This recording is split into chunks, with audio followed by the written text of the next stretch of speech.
পাঞ্জাবি পায়জামা টুপি থেকে target killing করা হয়েছে। আমার মাদ্রাসার অসংখ্য ভাই এই টার্গেট কিলিং এর শিকার হয়েছে। আগামী বাংলাদেশে কেউ যেন কাউকে ট্যাগিং করে টার্গেট কিলিং এর শিকার না করতে পারে সে বিষয়ে আমাদের ঐক্যবদ্ধ থাকতে হবে। আমরা সংস্কার বিচারকে সামনে রেখে আমাদের এই লড়াই করছি।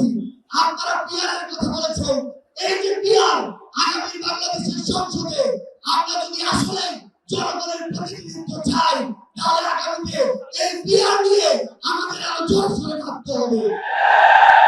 আমরা আপনাদেরকে স্পষ্ট করে আমাদের জাতীয় নাগরিক পার্টি এনসিপির পক্ষ থেকে অঙ্গীকার করি, বাংলাদেশের প্রশ্নে জনগণের প্রশ্নে আপনারা যদি ঐক্যবদ্ধ থাকেন, আপনাদের সাথে কাঁধে কাঁধ মিলিয়ে 24-এর মতো এনসিপি আবার আগামী বাংলাদেশে লড়াই করবে।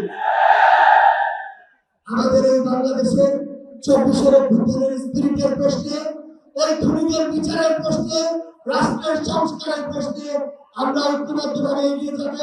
আমরা যতদিন ঐক্যবদ্ধ থাকবো ততদিন এই বাংলাদেশে আর কোনো হাসিনা মাথা উঁচু করে দাঁড়াতে পারবে না।